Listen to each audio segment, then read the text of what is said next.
미국에서 비행기를 타고 두 사람의 나눈 대화가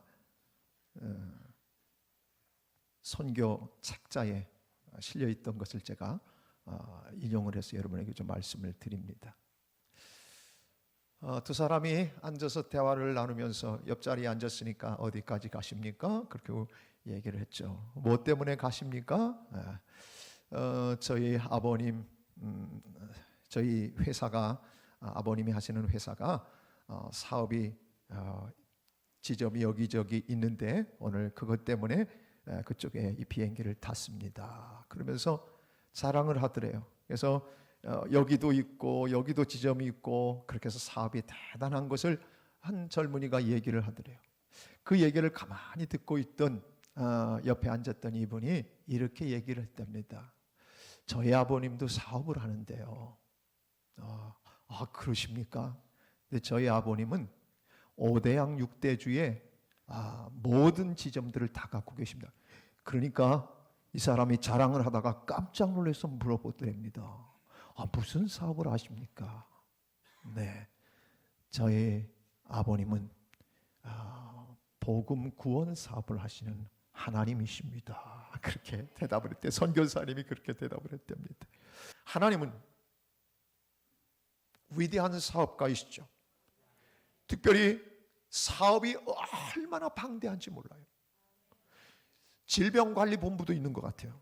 그래서 질병 때문에 막 하나님 앞에 기도하면 그래서 하나님께서 질병을 치유해 주시는 그런 것까지도 아마 하나님의 이 역사를 이루어 가시는 데 있어서 얼마나 놀라운 사업가이시고 대단한 사업가이신지 모든 이 세상의 일들을 다 주관하시는 분이 얼마나 대단합니까?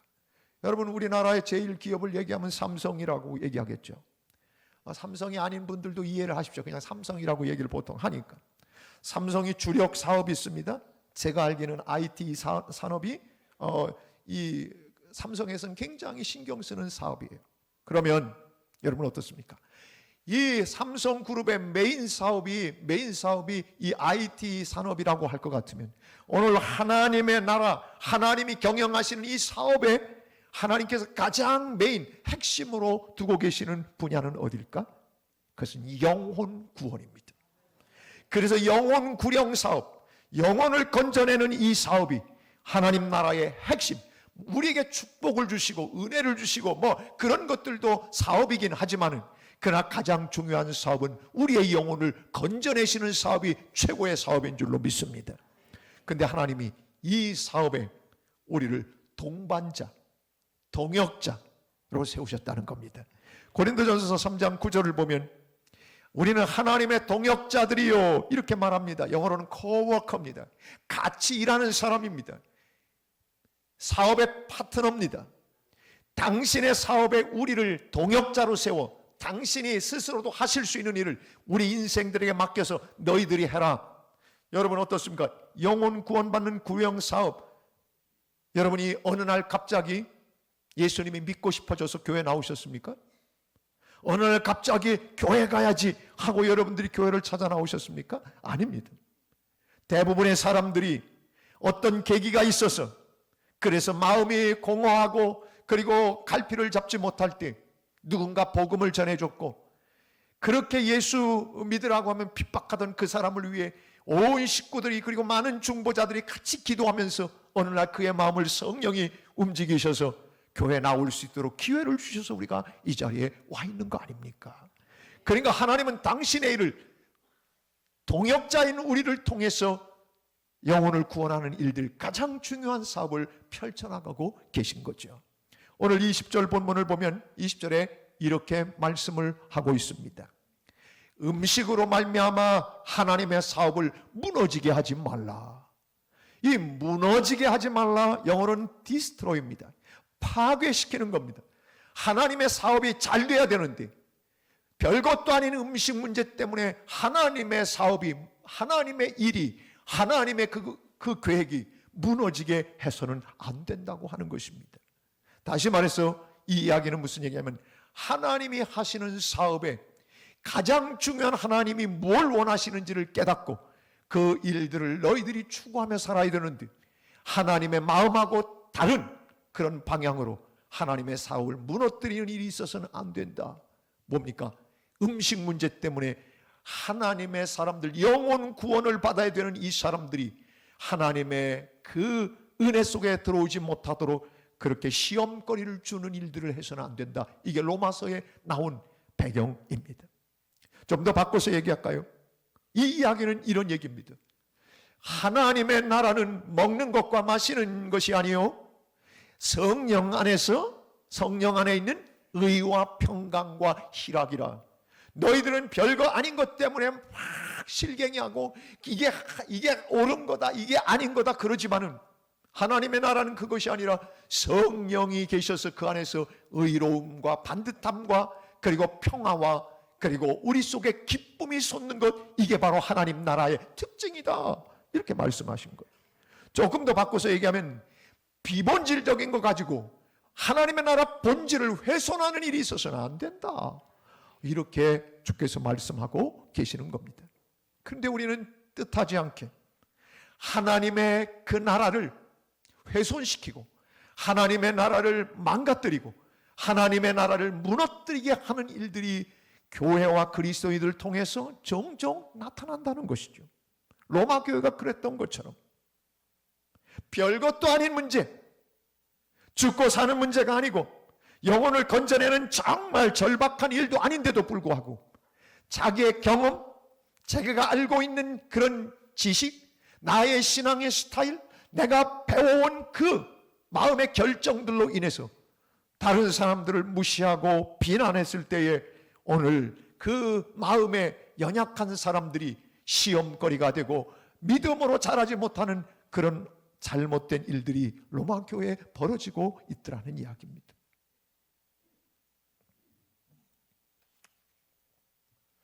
우리는 오늘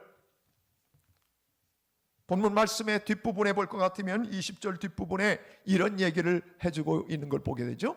만물이 다 깨끗한 거다. 근데 거리낌으로 먹는 사람에게는 악한 것이라. 여러분, 거리낌으로 먹는다는 것은 이렇게 이해를 해보면 어떤 얘기냐면, 뭘 먹는데 이게 거리끼면서 먹으면 그 사람에게는 악한 게 된다, 이렇게 본문을 이해할 수 있습니다. 근데 원어적으로 들어가 보면 이거 반대 얘기입니다. 모든 것이 다 깨끗한데 거리낌으로 먹는다고 하는 것은 남 생각 않고 제멋대로 자기가 강하다고 제 스타일대로 하는 사람은 악한 거라는, 이 번역으로 이것이 바로 원어의 제대로 된 번역입니다. 그래서 영어 성경들은 이런 번역들을 제대로 좀 했습니다. 여러분, 거리낌으로 먹는 사람이 이거 먹으면 돼, 안 돼, 이러면서 그러는 사람, 믿음이 약한 자가 아니라 아무것도 아니야 그러면서 남 신경 쓰지 않고 제멋대로 신앙생활을 하고 자기가 옳다고 그렇게 내뻗는 사람, 이 사람이 악하다고 하는 이야기가 오늘 본문의 원래 중심의 내용입니다. 고기를 먹는 거, 특별히 거리낌으로 먹는 거, 신경 쓰지 않고 그거 별 문제가 안 된다고 그렇게 판단하고 먹어대는 그 사람 때문에 믿음이 약한 사람이 흔들리고 시험에 드는 일들이 생겼다? 그러면 그렇게 해서는 그것은 바로 악한 일이다라고 규정을 하고 있는 겁니다. 예수님이 다른 이야기는 강하게 그렇게 안 하셨습니다. 그런데 예수님이 강력하게 얘기하신 것 중에 하나가, 여러분 몇 군데 나옵니다만 대표적으로 마가복음 9장 42절, 이걸 대표적으로 얘기하면 누구든지 나를 믿는 이 작은 자들 중 하나라도 혹시 실족하게 만들면 그 사람은 차라리 연자맷돌을 그 목에 매어 바다에 던져지는 것이 나으리라. 여러분, 주님이 사람을 구원하기 위해서 오셨는데 차라리 죽는 게 낫다고 하는 표현 아닙니까? 연자맷돌 메고 바다에 빠지는 게 차라리 낫다? 이렇게까지 강력하게 얘기하시는 건 뭐예요? 다른 사람을 시험 들게 하고 다른 사람을 실족하게 만들면 안 된다는 것이죠. 이게 얼마나 주님께는 중요한 것인지 몰라. 그래서 주님이 이렇게 강력한 표현을 하신 겁니다. 나 때문에, 내 말 한마디, 내 표정 하나, 나의 감정 때문에, 그리고 나의 모습 때문에 다른 사람이 실족하게 된다면 그건 하나님이 전혀 원하시지 않는, 예수님이 아주 싫어하시는, 차라리 죽는 게 낫다고까지 표현하실 정도로 그렇게 강력한 경고임을 우리는 성경을 통해서 보게 되는 것입니다. 그렇기 때문에 예수를 잘 믿는다는 것은 바로 그겁니다. 내 말 한마디, 나의 모습 때문에 저 사람이 시험에 들을까 봐, 내가 잘못해서 저 사람이 오히려 믿음이 성장하지 못할까 봐, 하나님의 은혜 가운데 있지 못할까 봐, 그게 조심스러워서 말 한마디도, 그리고 행동 하나도, 표정 하나도 조심스럽게 배려하고서 할 수 있는, 그것이 바로 진정한 그리스도인의 모습이라고 하는 이야기입니다. 그래서 예수 믿는 사람은요, 여러분, 예수 믿는 사람은 말투부터 고쳐야 됩니다. 제가 여러분에게 늘 얘기했죠. 식당에 가면 아줌마 깍두기 좀 하나 줘요, 이렇게 하지 말라고 그랬습니다. 아주머니, 깍두기가 참 맛있네요, 좀 더 주실 수 있으세요? 이렇게 얘기하라고 그랬지 않습니까? 그러면 떨어지는 대로 무섭게 갖다 줍니다. 왜 그러냐면 인격적으로 사람을 귀히 여겨주고 아주 정중하게 이야기하니까, 제가 실험을 해봤어요. 떨어지는 대로 갖다 줘요. 와, 아줌마 이거 줘요, 이렇게. 당연히 내가 돈 냈으니까 달라고 요구하는 것이 아니라, 맛있는데 좀 더 주실 수 있겠습니까? 라고 했을 때 사람이, 상대편이 기분이 좋은 거예요. 서빙하러 와 있지만 무시하지 않는 그거에. 그래서 그런 사람들이 감동을 받는 거예요. 나는 예수 믿는 사람들이 같이 모여 밥을 먹으면서 기도하고, 그리고 팁을 줘야 될 순간에 팁도 안 주고 그냥 나가는 건, 그거는 안 돼요. 저는 그래서 얘기하지만 혹시 교인들이 저를 대접할 때가 있어요. 근데 제가 상황을 보고 여기는 팁을 지불해야 되겠다고 하는 순간에는 슬그머니 그 사람에게 팁을 주고 나옵니다. 무슨 얘기인지 아십니까? 모여서 막 기도하고 축복하고 막 하는 거를 봤어요, 서빙하는 사람이. 그런데 입을 싹 씻고 그냥 아까운 거 다 있죠, 그렇다고 그냥 나와버리면, 기도를 하는 그 장면을 봤던 사람이 예수쟁이들인데, 그래서 저는 반드시 그런 순간에는 제가 마음으로 그런 결정들을 합니다. 왜 그럴까요? 이것이 예수 그리스도에게 영광이 돌려지고 그들의 마음이 예수 믿는 사람들이 그렇게 인색하고 짜지 않다는 것을 보여주는 것조차도 아깝지가 않아서가 아니라, 그것이 바로 복음의 문을 여는 기회가 될 수 있기 때문에 저는 그런 결정들을 할 때가 참 많습니다.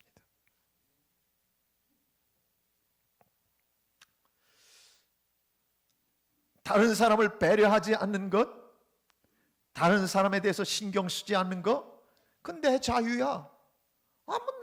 내가 하나님 앞에 이렇게 하면 되지, 이렇게 생각하는 것은 절대, 오늘 성경에서 바로 그걸 지적하는 겁니다.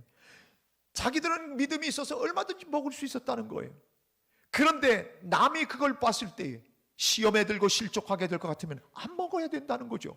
오늘 마지막 21절이 그 얘기 아닙니까? 예를 들어 그겁니다. 제가 여기 장로님, 김병만 장로님이랑 제가 같이 앉아서, 여러분, 술을 한잔 하면서 술집에서 그렇게 술 먹는 걸 여러분이 봤다면 여러분 어떠실 것 같습니까? 1. 난 이 교회를 떠난다. 2.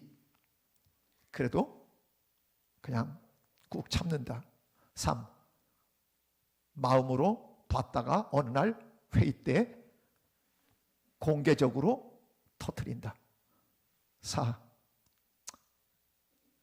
모르겠다. 몇 번입니까?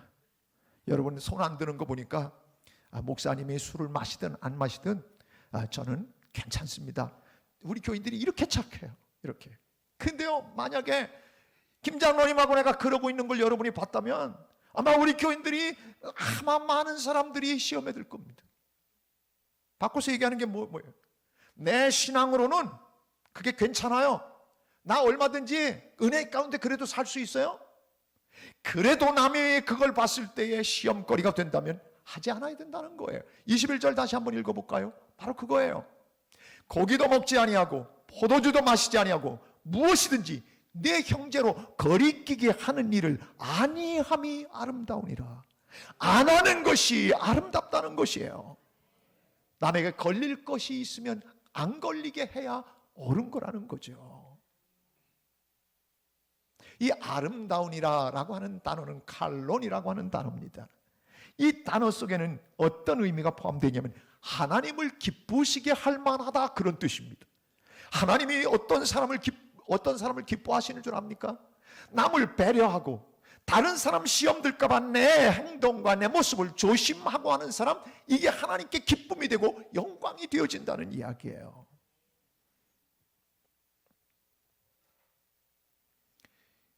그래서 그런 사람들은 여러분 어떻게 삽니까? 우리 그리스도인들이 오늘 19절이 우리의 삶에 애써야 될 일들이 나옵니다. 19절을 보면, 그러므로 우리가 어떤 일?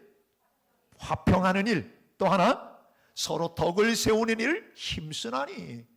여러분, 우리가 화평의 일과 서로 덕을 세우는 일을 힘쓰나니, 이 평서문으로 되어 있어요. 서술 형태로. 근데 여러분이 이 원어의 문장은 이렇게 되어 있지 않아요. 원래 이 단어 자체가 디오코멘이라고, 힘쓰다라고 하는 단어는 디오코멘이라고 하는 단어입니다. 이 디오코멘이라는 단어는 정해진 목표를 향해서 막 추격하고 달려가는 디오코라고 하는 이 단어의 현재 가정법 권유적 의지를 드러내는 표현입니다. 그러니까 이렇게 해야 된다, 권유하는 형태예요. 근데 우리 성경은 이렇게 힘쓰나니로 번역했어요. 그렇게 하면 번역이 원래 성경의 본 뜻하고 조금 차이가 나요. 권유적인 표현. 다시 말해서, 그래서 영어 성경은 어떻게 표현하고 있냐면 Let us pursue라고 하는 단어를 써요. 무슨 얘기냐면 화평을 만들어내는 일, 그리고 덕을 서로 세우는 일에 대해서는 추격하고 추적하고 그것을 막 힘껏 달려가고, 마치 사자가 얼룩말을 먹이 삼아서 막 달려가고 군대가 적군을 향해서 막 달려가듯, 이 단어를 바로 이 퍼슈라고 하는 단어를 통해서 원어의 뜻을 그대로 살렸습니다. 그러니까 화평을 만드는 일이라면, 덕을 세우는 일이라면 온 힘을 다해 열정을 다해야 된다는 겁니다. 온 노력을 기울여야 된다는 것입니다. 힘껏 달려가야 된다는 것입니다. 쭈삣쭈삣 하는 것이 아니라 그냥 추격하듯 추적하듯, 그 일이라면, 덕을 세우는 일이라면, 화평이라면 물불을 가리지 않고 달려가야 된다고 하는 것입니다. 그것이 바로 오늘 디오코멘이라고 하는 단어 속에 포함되어 있는 일입니다. 사랑하는 여러분, 그래서 NIV 성경은 이것을 Let us make every effort to do라고 쓰고 있습니다. 그러니까 모든 노력을 다 기울이는 겁니다. 화평을 만들기 위해서. 그리고 덕을 세우는 일이라면 모든 최고의 노력, 모든 내 노력을 다 기울여서 해야 된다. 성경은 우리에게 그렇게 말씀하고 있는 것입니다. 여러분, 그렇다면 나는 화평의 일이라면, 나는 덕을 세우는 일이라면 물불을 가리지 않고 그 일을 하고 있는가? 우리 스스로에게 한번 질문을 던져 봅시다. 제가 아까도 얘기했지만, 다른 사람이 나를 볼 때 저 사람은 왜 말에 저렇게 가시가 있어? 하지 말아야 합니다. 예수 믿는 사람은 말을 해도 아주 권유형으로, 그리고 참 부드럽게, 아주 맛깔나게 말을 해야 됩니다. 예를 든다면, 그 밤 어디서 했어? 아이고 난리 났네, 이렇게 얘기하지 말고, 참 오늘 보니까 그동안 봤던 것 가운데 파마가 제일 잘 나온 것 같네요. 그냥 그렇게 얘기하는 거, 부드럽게. 그리고 내가 항상 무슨 일에도 이건 이렇게 해야지요, 이렇게 합시다, 이렇게 하는 것이 아니라 좋게, 이렇게 하면 어떻겠습니까? 라고 그렇게 권유형으로 다른 사람을 배려하면서 말해야 된다는 거예요. 말 한마디 하나. 내 감정을 그냥 표출해서 인상을 쓰는 그것도 우리는 절제해야 됩니다. 왜? 그건 악한 것이다. 남을 배려하지 않고 하는 것은 악한 것이라 오늘 규정을 하고 있기 때문에 그렇습니다. 다시 한번 21절을 볼까요? 21절은 이렇게 얘기합니다. 고기도 먹지 아니하고 포도주도 마시지 아니하고 무엇이든지 내 형제로 거리끼게 하는 일을 아니함이 아름다우니라. 그렇게 안 하는 것이 하나님께 기쁨이 된다. 칼론 아름다우니라. 하나님께 기쁨을 돌려드리고 싶은 게 우리 아닙니까? 어떻게 해야 됩니까? 남을 배려하고 신경 써주는 거예요. 그래서 예수 믿는 사람은 사실은 남에 대한 신경을 많이 써줘야 돼요. 참 조심해줘야 되는 거예요. 우리 교회가 국내 성지순례를 몇 년째 하고 있습니다. 이 다음에 꼭 가고 싶은 국내 성지순례 가운데 두 군데를 꼽으라면 여수 애양원과 그리고 신안군의 증도입니다. 특별히 신안군의 증도는 신안군 자체가 이 땅에 우리 대한민국에서 복음화율이 가장 높은 지역입니다. 거기는 거의 34, 35%가 복음화 되었습니다. 여러분 보통 그렇게 되지 않습니다. 특별히 섬 지역, 바닷가 지역은 특별히 미신들이 많습니다. 근데 신안군 중에서 특별히 증도라고 하는 섬은 거기는 복음화율이 90%가 넘습니다. 90%, 10명에 9명은 다 예수 믿는다는 거예요. 증도에 이런 일이 생기게 된 이유가 있습니다. 그건 뭐냐면 문준경이라고 하는 여자 전사가 그곳에 시집을 가게 됩니다. 그런데 시집 갔는데 첫날 밤부터 남편이 거들떠보질 않습니다. 이유는 다른 데 있지 않았어요. 이미 딴 여자랑 살림을 차리고 있었던 거예요. 부잣집이었어요. 그래서 첫날부터 전혀 남편의 사랑과 애정을 전혀 받지 못하고 그렇게 근 20년을 살아가게 된 이 기막힌 여인의 이야기입니다. 그런 집에 시집 갔더라면 때려치고 보따리 싸고 나올 일인데 그렇지 않았습니다. 시아버지 시어머니를 지극정성으로 모셨습니다. 나중에 시아버지가 돌아가시고 시숙도 얼마나 이 문준경이라고 하는 아가씨를 정말 귀하게 생각했는지 모두가 감동을 받은 거예요. 그런데 남편 계속해서 그런 모습으로 살면서 살아갈 수 없어 결국 자살을 선택합니다.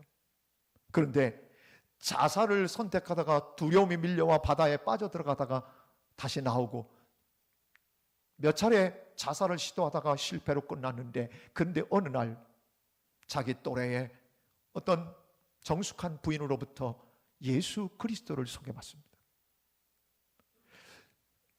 삶의 희망을 잃었던 이 사람이 예수 그리스도를 알고 나서부터 희망이 생기기 시작했습니다. 예수 그리스도를 믿고 나서 인생이 달라지기 시작했습니다. 마음의 기쁨이 샘솟기 시작했습니다. 삶의 이유를 발견하기 시작했습니다. 여러분 그것이 바로 예수 믿는 사람의 특징입니다. 그래서 그때부터 그가 성경을 공부하고 싶어서 그래서 신학을 공부하려고 하는데 여러분 신학을 공부하기 위해서 그는 서울로 오르내리면서 6년 동안을 공부합니다. 진짜 돈이 없어서 학비가 없어서 차비가 없어서 그렇게 고생하면서 서울을 오르내리면서 그렇게 공부를 하고 그가 제일 먼저 신학생 때 먼저 이렇게 교회 개척들을 동네에 들어와서 하기 시작한 겁니다. 그래서 10개 교회를 신안군의 10개 교회를 섬마다 다니면서 교회를 개척했는데 여러분 개척하면서 제일 하기 싫은 데가 어디였겠습니까? 자기의 남편과 첩이 살고 있는 동네 아니었겠습니까? 그런데 이 문준경이라고 하는 이 여자분은 내 남편과 그 첩을 구원해야 된다고 하는 것 때문에 더 그곳에 교회를 그 동네에다 개척을 합니다. 상상이 됩니까? 그렇게 홀대하고 어떤 때는 개취급을 하고 정말 이렇게 살아오던 이 여인이었는데 남편에 대한 복수를 하고 싶었을 텐데 그런데 그것이 아니라 오직 그리스도의 사랑을 전하려고 그곳에 교회를 개척하는 사람이 됩니다.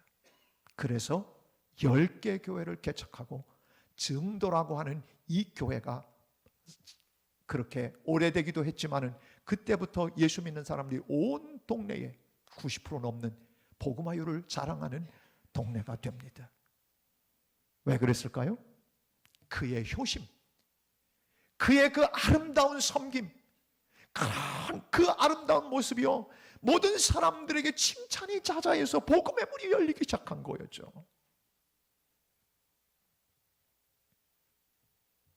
우리나라가 그 무렵 우리나라가 사실 이화여고가 서 있는 지금 그 자리에 장정승댁이라고 하는 큰 집이 있었답니다. 이 장정승댁은 정승댁이 예수를 믿었으니 여러분 어떻게 했습니까? 그 큰 집을 개방을 했습니다. 그래서 많은 사람들이 와서 그곳에 와서 성경 공부를 하기 시작했습니다. 근데 여러분, 초기에 성경 공부를 하면서 1년에 몇 차례씩 사경회를 열었대요. 성경을 공부하는 걸 사경회라고 하는데, 그 사경회를 열면서 남자들도 왔을 거 아니에요. 여자들도 오고 남자들도 왔을 텐데, 남자들이 와서 성경을 공부하고 그리고 나서 쉬는 시간에 술하고 담배를 필 수 있는 휴식 시간을 줬답니다.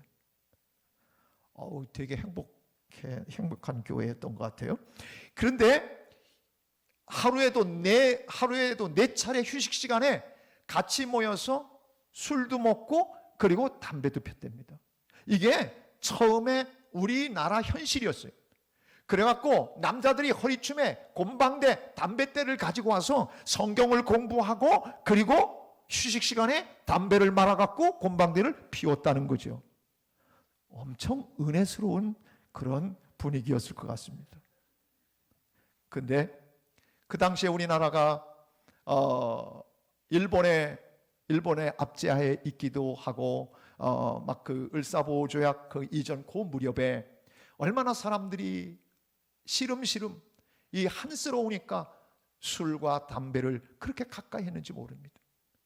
1901년 대한예수교 장로회 공의회, 요즘으로 얘기하면 이 총회에서 결정을 내립니다.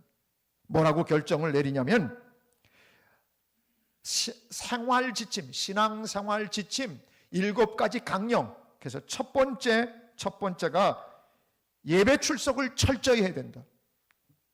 두 번째, 왜 아멘을 안 하시니 모르겠네. 예배 출석을 철저히 해야 된다. 두 번째는 주일 성수주의를 반드시 해야 된다. 세 번째는 부모에게 효도해야 된다. 네 번째는 여자는 하나만 얻어야 된다. 그래서 일부 1처, 이게 네 번째 항목이었습니다. 다섯 번째는 뭐였냐면 인가기도를 시켜야 된다. 인가기도. 그리고 여섯 번째가 뭐냐면 근면성실해야 된다. 이게 여섯 번째. 마지막 일곱 번째가 뭐였겠어요? 마지막 일곱 번째가 금주금연해야 된다. 1901년도에 장로교에서 발표한 총회의 결의가, 이 공회의 결의가 일곱 번째가 금주금연이었어요. 초기 때는 사람들이 멋 모르고 담배도 피고 술도 먹고 그렇게 했는데, 가만히 보니까 우리나라가 믿음의 사람들이 믿음을 잘 지켜나가고 성화되려고 하면 이런 것들이 걸림돌이 되는 것을 선교사들이 보는 거예요. 그래서 그것을 장로교에서 결정을 했고, 그러면서 1914년도에 이 부분 일곱 번째, 이 음주와 흡연에 대해서 이것을 끊고 이것을 하지 않는 사람에게만 장로를 그거를 해결하지 못하면 장로를 절대 줄 수 없다 결정이 1914년도에 장로교 총회에서 결정이 된 겁니다. 감리교도 마찬가지입니다. 그래서 우리나라는 이 음주와 흡연에 대한 것을 철저하게 지킵니다. 왜 그러냐면 물론 지금도 미국에서도 보수적인 교단에서는 이런 부분들을 철저하게 지켜나갑니다. 이것을 이렇게 선포하고 공포하고 그것이 우리의 전통이 됐습니다. 선교사들이 보니까 맨날 조금하면 막걸리 타령해. 보니까 맨날 빈둥빈둥 놀고 나라는 다 그 모양이고, 그래서 선교사들이 이 나라를, 대한민국을 바로 세우고 조선을 바로 세우기 위해서 할 수 있는 것이 바로 뭐냐면 우리는 60년대까지만 해도 이 찬송을 불렀습니다. 아, 보지도 말라술, 먹지도 말라술. 이게 찬송가의 가사였습니다. 그때 여러분 기억하십니까? 합동 찬송가에. 그 저도 불렀어요. 여러분, 팔레스타인 지역은 물이 좋지 않기 때문에 포도주를 담가서 음료수를 대신해서 먹게 되던 그런 분위기였어요. 아주 먹지 않도록 철저하게 금하지 않는 분위기였어요. 그럼에도 불구하고 오늘 내가 먹는 포도주, 이 포도주가 왜, 고기는 왜 다른 사람 보기에 그게 실족거리가 되면 안 먹어야 된다는 게, 그게 아름답다고 얘기하는 건 뭐예요? 우상에게 바쳐졌던 이 부정한 고기는 먹지 않도록 규정이 되어 있었거든요. 고기를 먹지 말라는 것이 아니라 우상에게 드려졌던 잘못된 제물, 그리고 포도주도 거기에 부었던 이것들이 시중으로 돌아 나오니까 그게 그런 포도주고 그런 고기였을 가능성이 너무나 다분히 많기 때문에 그걸 보는 믿음이 약한 사람들이 어떻게 저런 걸 먹어? 걱정하는 사람들이 있을 때 그 걱정, 그것 때문에 마음에 시험 들게 안 하려고 안 먹는 것이 오히려 선하다고 하는 결론을 오늘 본문에서는 얘기해 주고 있는 겁니다. 16세기에 여러분 유명한 영국의 설교자 스펄전 목사님이 계십니다. 이분은 수만 명 모이는 집회를 인도하시는 그런 귀한 목사님이었습니다. 근데 여러분, 그 스펄전 목사님이 골처였다는 사실을 여러분 모르셨을 겁니다. 담배를 많이 폈습니다. 웨슬리 목사님도 담배를 피우신 적이 있습니다. 가보면 그런 것들을 알 수 있습니다. 어느 날 이 워낙 담배를 즐겨하는 스펄전 목사님 이런 보고를 받게 됩니다. 그 교회 앞에 가게에 스펄전 목사님이 좋아하는 담배 팝니다. 이게 붙은 거예요. 스펄전 목사님이 좋아하는 담배를 팝니다. 그러니까 그게 붙었다는 이야기를, 보고를 듣게 됩니다. 그리고 나서는 목사님이 이제는 끊어야 될 때가 됐구만. 그래서 끊으셨습니다. 그러니까 교인 중에 그까짓 건 문제 아니다, 별거 아니다, 목사님 그 본질이 아니다고 얘기하셨지 않습니까? 질문했습니다. 그때 목사님이 하신 얘기가 그겁니다. 나는 상관이 없는데 다른 사람이 나 때문에 여러 사람이 피우게 되어지고 건강을 해하게 된다면 그건 내가 끊어야 되는 것이 마땅한 겁니다. 이렇게 답변을 했답니다.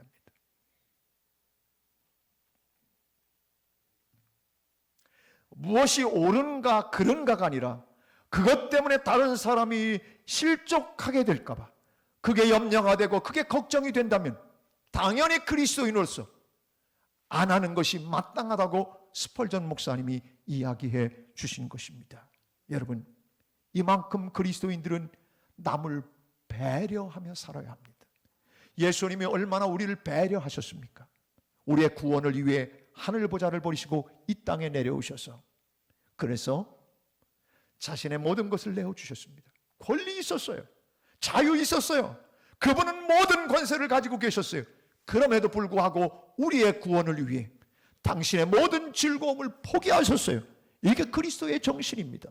그래서 내가 섬기러 온 것이 아니라 섬기러 왔고, 섬기는 것뿐만 아니라 나의 목숨을 대속물로 주기 위해서 왔다고 주님께서 당신의 온 이유를 말씀하지 않았습니까?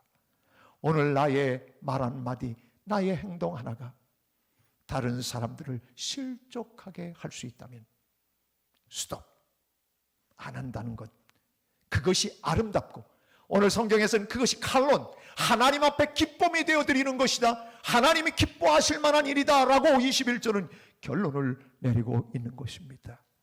여러분, 온 세계가 사랑의 집짓기 운동, 헤비타트 운동을 벌이고 있는 것을 여러분이 아실 겁니다. 이 헤비타트 운동, 이 헤비타트 운동은 우리나라 정근모 장로님도 그렇고, 그리고 지미 카터 대통령이 특별히 이 일에 앞장서 망치를 들고 집을 져주는 일을 하지 않습니까? 그래서 유명해졌습니다. 사람들이 물어봤습니다. 대통령 자리에 있다가 이렇게 남의 집을 지어주시는 그런 일들을 하시니 느낌이 어떠십니까? 그때 카터가 이렇게 답변을 했습니다. 나는 집을 지어주는 일 때문에 대통령을 한 것 같습니다. 여러분 무슨 얘기인지 아시겠습니까? 대통령의 권위를 갖고 있었던 사람이 남의 집을 짓는 걸 통해서 선한 영향력을 줄 수 있으니, 그러니 내가 대통령이 된 거는 그것은 이 집을 짓는 일 때문에 오히려 대통령이 된 거라고. 우리는 어떻게 생각합니까? 대통령이 되거나 은퇴한 후에 할 일이 없으니까 그런 일을 하나? 그게 아닙니다. 오히려 이 귀한 일들을 위해 내가 대통령을 한 것 같습니다 라고 답변을 했답니다. 그런데 이 헤비타트 운동은 제일 먼저 누가 시작한 줄 아십니까? 제일 먼저 시작한 사람이 밀라드 플러라고 하는 사람입니다. 밀라드 플러라고 하는 이 사람은 변호사였고 사업가였습니다. 변호사이며 사업가였던 이 사람이 28살에 백만장자가 됩니다. 여러분, 우리 가운데는 28살에 백만장자 될 사람이 없는 것 같습니다. 아멘을 아무도 안 하셨어요. 여러분, 백만장자가 100만 달러를 이상을 갖고 있는 사람을 백만장자라고 합니다. 100만 달러, 나는 계산을 잘 못합니다. 아무튼 엄청나게 부자가 됐는데 몇 살에? 28에 됐습니다. 근데 어느 날 아내가 이혼하자고 그런 겁니다. 그러니 여러분, 이혼을 하자고 하는데 그 이유를 물어봤어요. 도대체 무엇 때문에 이혼을 하자는 거예요? 그랬더니 돈밖에 모르는 남편하고 사는데 환멸을 느꼈다. 여러분 표정을 가만히 보니까 그 소리라도 좀 들어봤으면 좋겠다는 표정이 남자들이. 아니, 돈에 환장해서 살아가는 남편, 돈에 아주 몰두하고 집착해서 살아가는 그 남편을 보는 게 환멸이 느껴진다. 이 여자가 그렇게 얘기한 거예요. 여자들 표정도 그런 소리를 좀 할 수 있을 만큼 남자가 잘 살았으면 좋겠습니다. 표정이 조금 그런 것 같기도 해요. 사랑하는 여러분, 근데 그 순간 그 이야기를 듣고 이 플러라고 하는 사람이 충격을 받습니다. 그리고는 조지아주에 있는 코이노니아 농장을 가게 됩니다. 이 코이노니아 농장은 어떤 곳이었냐면, 클래런스 조던 박사가 농장을 하고 있었는데 전 세계 다인종들이 함께 모여서 거룩한 공동체를 이루면서 순결하게 신앙을 지키는 공동체입니다. 그러니 거길 가서 이 플러라고 하는 분이 가서 지내면서 너무너무 은혜를 받은 거예요. 돌아와서 아내에게 잘못을 빌었습니다. 내가 잘못 살았다고 용서를 빌고 그 다음부터 모든 것, 집을 빼놓고 모든 재산을 정리하기 시작했습니다. 여러분들이 드디어 쥐죽은도 조용해집니다. 모든 재산을 팔기 시작했습니다. 아멘을 안 할 줄 알았어요. 파는데 자가용도 팔고 자가용 비행기도 팔고 모든 걸 다 파는 거예요. 그리고 그 돈을 가지고 집 없는 사람들 집을 지어주기 시작한 거예요. 그 순간 여러분, 이 코이노니아 농장에 가서 갔다 오고 이 충격을 받은 이후에 이 플러 박사가 어떤 일들을 하기 시작했냐면 예수 그리스도를 영접하고 예수 그리스도를 잘 믿는 사람으로 바뀌는 일이 생긴 겁니다. 그래서 모든 걸 판 거예요. 아내로부터 충격을 받았지만 그 순간 인생을 깊이 성찰하고 어떻게 살아야 될까 고민하다가 주님의 품 안에 안겨 예수 그리스도를 영접하고 예수 그리스도와 같이 살아가는 삶을 통해 코이노 농장까지 가가지고 거기서부터 변화가 일어나 그는 자기의 모든 재산을 팔아 가난한 자들을 위해 집을 져주기 시작했던 겁니다. 미국에서 가장 영향력 있고 선한 일을 한 사람에게 주는 자유의 메달이 바로 이 사람의 몫이 되었습니다. 그리고 마틴 루터 킹 인도주의 상을 바로 이 사람이 받게 됩니다. 사랑하는 여러분, 헤비타트에서는 이 사람을 이렇게 표현하고 있습니다. 그는 욕심을 버려 하나님을 만났고 물질을 포기하고 가치를 발견했고 특권을 포기하고 행복을 얻었으며 자신을 버려 이웃을 찾았고 쾌락을 잃어버리고 영향력을 남길 수 있었다.